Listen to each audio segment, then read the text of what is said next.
I hope you are doing well at home.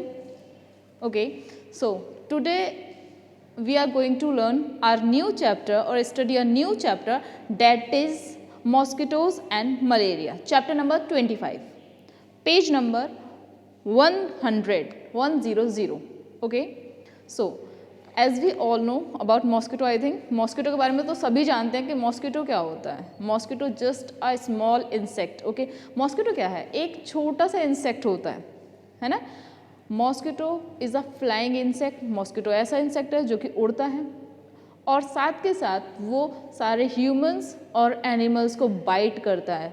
Bite करने में क्या करता है बेटा? एक्चुअली वो एनिमल्स और ह्यूमंस के अंदर से ब्लड को शक करता है, मतलब खून पीता है, खून निकालता है. ठीक है, अब नॉर्मली आपको भी जैसे मच्छर काटते हैं तो क्या होता है, वहाँ पे एक होल जैसा, एक दाना जैसा बन जाता है. क्यों? क्योंकि उस रीज़न से क्या होता है, मॉस्किटो ने आपके ब्लड सक कर रखा होता है, खून को पी रखा होता है. ठीक है, ओके. सेकेंड, वो they are found almost all over the world, मतलब वो लगभग पूरे ही वर्ल्ड में पाए जाते हैं. ऐसा तो कोई पर्टिकुलर रीज़न नहीं है कि भाई यहाँ मॉस्किटो नहीं पाए जाएंगे. ठीक है, मॉस्किटो क्या होता है कि पूरे वर्ल्ड में मिलते हैं आपको देखने को. Mosquito all over the worlds में पाए जाते हैं. Okay, they are made up of a large class in the animal world, मतलब जो एनिमल्स का ग्रुप होता है, जो एनिमल वर्ल्ड होता है, उसमें मॉस्किटोज का एक बहुत बड़ा ग्रुप है, मतलब वो एक लार्ज ग्रुप की फॉर्मेशन करते हैं. ठीक है, मतलब मॉस्किटो जो है बहुत ज़्यादा नंबर्स में है और वो बहुत बड़ा क्या करते हैं, एक एनिमल ग्रुप बनाते हैं, एक अपनी एक अलग क्लास बनाते हैं. ठीक है, दे आउट नंबर ऑल एनिमल्स, मतलब वो ये माना जाता है कि लगभग सभी एनिमल्स में लगभग सबसे ज़्यादा होते हैं. मतलब ज़्यादातर ऐसा होता है कि आपको ये जो मॉस्किटो इंसेक्ट है, ठीक है, ये नॉर्मली आपको सभी जगह देखने को मिलेगा, है ना. ऐसा सीन नहीं है कि आप पर्टिकुलरली यहाँ से कहीं बाहर चले जाएं मॉस्किटो नहीं होंगे. मॉस्किटो जो है वो normally all over the world में होते ही होते हैं. ठीक है, आप जब मॉस्किटो के बारे में स्टडी करेंगे, आपने मॉस्किटो का एक स्ट्रक्चर देखा होगा, बहुत छोटा सा होता है. आपने कभी अगर उसे पास से विजिबलाइज करा हो तो मॉस्किटो बहुत छोटा सा होता है, लेकिन उसके बाद भी मॉस्किटो की जो बॉडी है वो 3 पार्ट्स में डिवाइडेड होती है. ठीक है, आपने देखा होगा स्टार्टिंग में क्या होता है, उसके स्टार्टिंग में एक राउंडेड लाइक स्ट्रक्चर होता है ना. वो जो राउंडेड लाइक स्ट्रक्चर होता है उसको हम बोलते हैं हेड. उसको क्या बोलेंगे हम? हेड, मतलब उसका सर वाला रीजन. ठीक है, इसके बाद नेक्स्ट इज थोरेक्स. इसके जो हेड के जो पीछे वाला सरफेस होता है उसको आप बोलेंगे थोरेक्स. ओके, और जो लास्ट में है, जो उसकी बैक बॉडी होती है, उसको आप बोलेंगे एब्डोमेन. ठीक है, मतलब मैंने आपको पढ़ाया कि मॉस्किटो की जो बॉडी होती है वो 3 पार्ट से मिलके बनती है. ठीक है, फर्स्ट हमने पढ़ा था हेड, सेकेंड हमने पढ़ा था थोरेक्स एंड थर्ड हमने पढ़ा है एब्डोमेन. ओके, मतलब ये क्या है, ये तीनों पार्ट्स मिलके एक कंप्लीट मॉस्किटो की बॉडी बनाते हैं.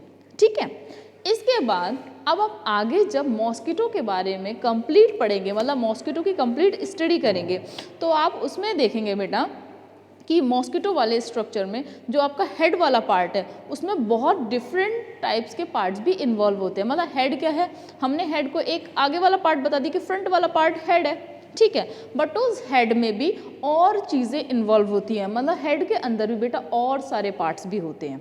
फॉर एग्जाम्पल जैसे एंटीना. एंटीना क्या होता है, जो आपको मॉस्किटो के ऊपर सर पे जो 2 स्टिंग लाइक स्ट्रक्चर दिखाई देते हैं, मतलब जो 2 तार जैसे स्ट्रक्चर आपको दिखाई देते हैं, उसको हम बोलते हैं एंटीना. ओके, इसके बाद आइज़. मॉस्किटो की भी 2 आइज़ होती हैं. ऑल ओवर द एनिमल्स की सबकी आइज़ होती है ना, तो मॉस्किटो की भी 2 आइज़ होती है. ऐसा तो कोई इंसेक्ट नहीं है ना वर्ल्ड में कि जिसकी आइज़ ना हो.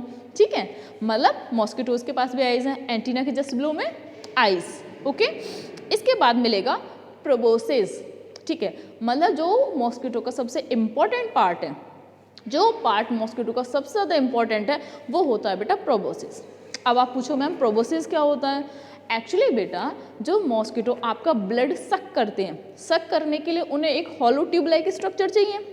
जो उनका वो हॉलो ट्यूब लाइक स्ट्रक्चर होता है उसी को हम प्रोबोसिस करते हैं. वो जो प्रोबोसिस है वो मॉस्किटो क्या करेंगे, प्रोबोसिस को आपकी बॉडी के अंदर इंजेक्ट करते हैं और उस प्रोबोसिस की हेल्प से क्या करते हैं, ब्लड को शक करते हैं, मतलब चूसते हैं, खींचते हैं अपनी तरफ. ठीक है, ये होते हैं आपका प्रोबोसिस.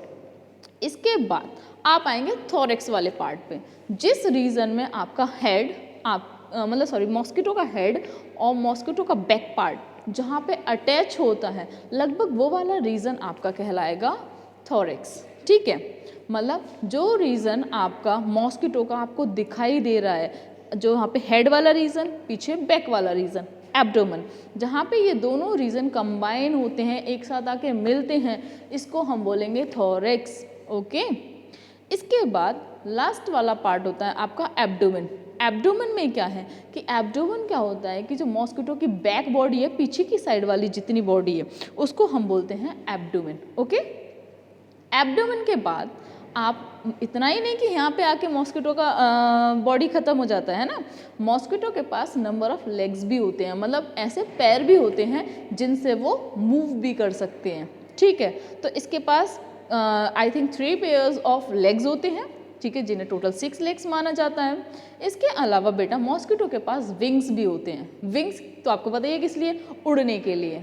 ओके, मतलब विंग्स किसके लिए होते हैं बेटा, उड़ने के लिए होते हैं। ठीक है, तो ये आपके मॉस्किटो की बॉडी का complete part, first head, thorax, then abdomen. और हेड में हमने कुछ पार्ट्स के बारे में पढ़ा था, जैसे कि आपका एंटीना, आईज, प्रोबोसिस।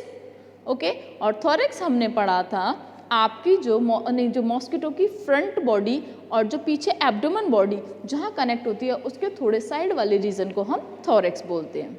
और लास्ट में जो उसका बैक पार्ट है उसको एब्डोमेन बोलते हैं। और मॉस्किटो के पास 2 विंग्स होते हैं जिससे कि वो फ्लाई करते हैं एक जगह से दूसरी जगह मूव करने के लिए। ओके, लास्ट में हमने ये भी पढ़ा था कि मॉस्किटो के नंबर ऑफ लेग्स होते हैं। ठीक है, आपका ये सब हम पढ़ चुके हैं। दो आपकी बुक में लिखा हुआ है कि हेड सरफेस पे 2 फेलर लाइक स्ट्रक्चर होते हैं। हेड सरफेस पे क्या होता है बेटा, 2 फेलर लाइक स्ट्रक्चर्स होते हैं जिसको हम बोलेंगे antenna. Then eyes of the mosquito are also situated on the head. Mosquito की जो आईज हैं वो कहाँ पे हैं, वो उनके हेड रीजन पे होती हैं, आगे वाले फ्रंट रीजन में होती है, मतलब हेड सबसे फ्रंट में होता है, तो बेटा देखने के लिए आईज उनको फ्रंट रीजन में चाहिए होती हैं। Okay, the head has a long sucking tube, मतलब हेड के ऊपर क्या होता है, हेड के पास मतलब आइज के जस्ट बिलो में क्या मैंने आपको बताया था, एक लंबा सा सकिंग ट्यूब मतलब खाली खोखला सा ट्यूब जैसा स्ट्रक्चर। ठीक है, अच्छा सकिंग ट्यूब का यूज़ तो हम कर ही चुके हैं, मतलब बता ही चुके हैं, है ना। सकिंग ट्यूब का एक्चुअली वर्किंग क्या होती है कि जब उनको ब्लड शक करना होता है, आपका ब्लड पीना होता है, तो वो क्या करते हैं कि उस सकिंग ट्यूब को आपकी बॉडी के अंदर इंजेक्ट करते हैं और इंजेक्ट करने के बाद ब्लड को सक कर लेते हैं। ठीक है, ये होता है आपका सकिंग ट्यूब। इसको आप क्या बोलेंगे बेटा, उसको हम बोलते हैं प्रोबोसिस। क्या बोलेंगे, प्रोबोसिस। ओके, नेक्स्ट इसके आगे male mosquito feed only on nectar and water. अब ये बहुत इंपॉर्टेंट पॉइंट है बेटा कि जो मेल मॉस्किटोज होते हैं ना, जो मेल मॉस्किटो होते हैं वो हमेशा नेक्टर्स पे और वाटर पे ही फीड करते हैं। मतलब ये अपना खाना पानी कहाँ से लेते हैं, या तो नेक्टर से या फिर वाटर से। अब आप पूछेंगे मैम नेक्टर क्या होता है। आपने देखा होगा जो फ्लावर के ऊपर वाला पार्ट होता है जहाँ पे बटरफ्लाइज वगैरह आके बैठती हैं, ओके, उसके अंदर एक मीठा सा sweet liquid like structure present, substance present होता है। मतलब जहाँ पे फ्लावर के बीच में बटरफ्लाई आके बैठती है, उसके जो सरफेस है उसमें एक मीठा लिक्विड सब्सटेंस प्रेजेंट होता है। इस सब्सटेंस को बोलते हैं नेक्टर।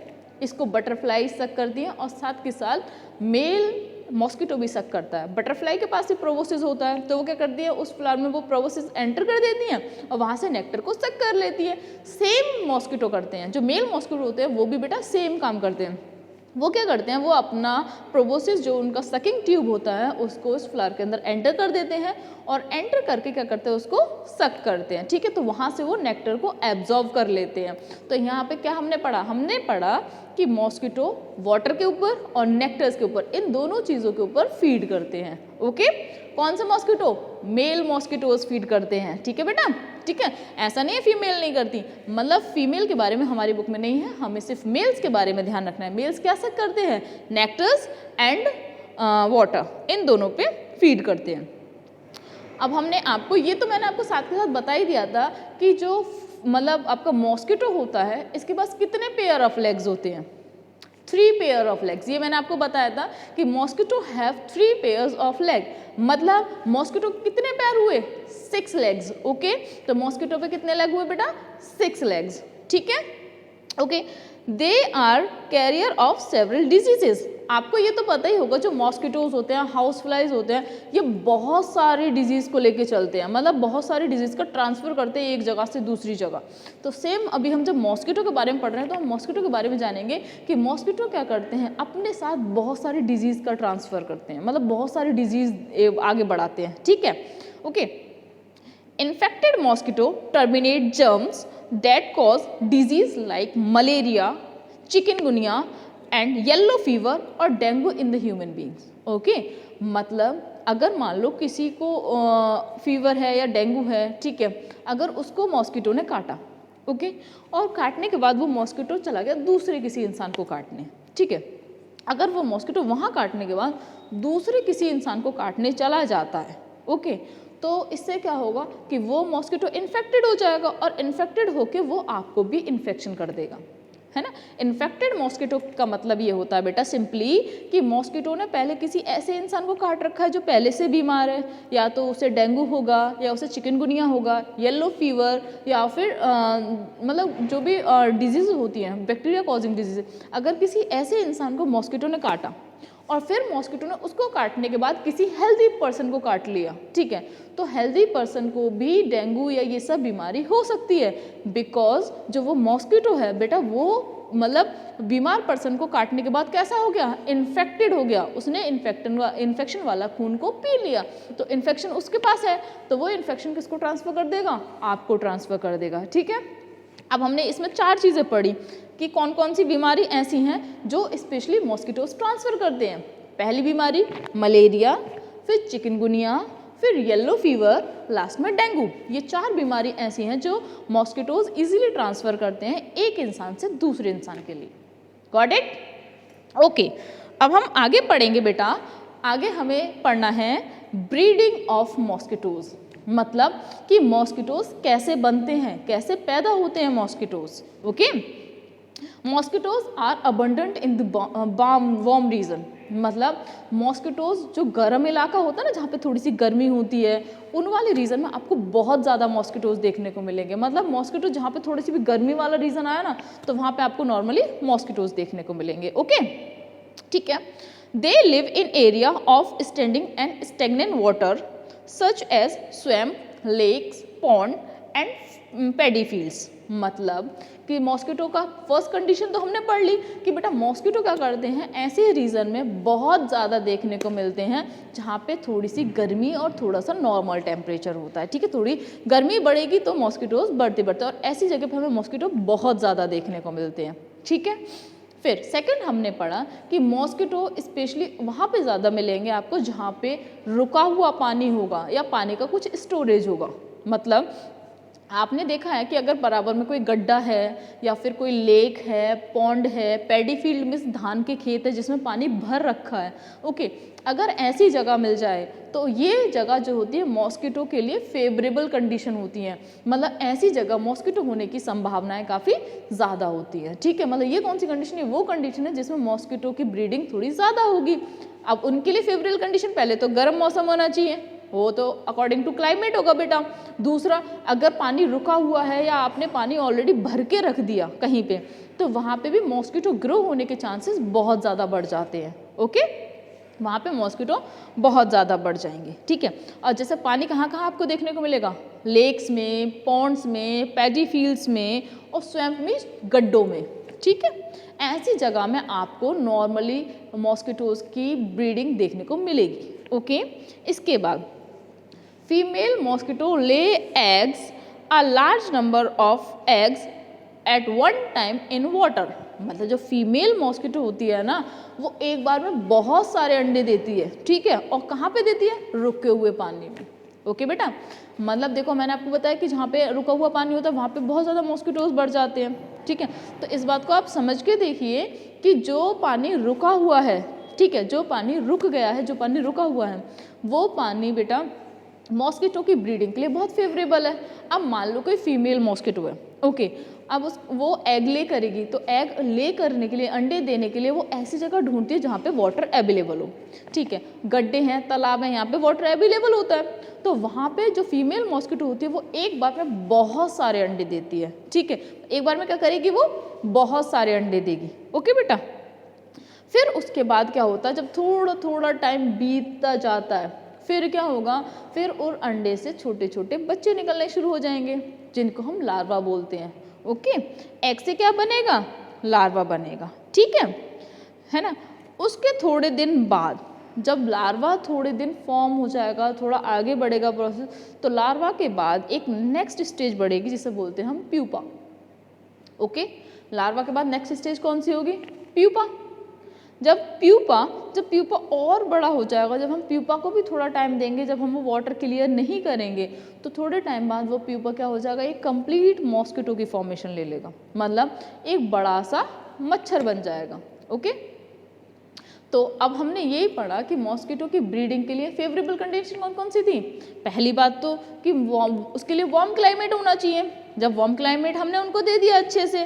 सेकेंड टॉपिक क्या है कि इसके अलावा बेटा इनके लिए पानी भरा हुआ मिलना चाहिए, मतलब पानी रुका हुआ होना चाहिए।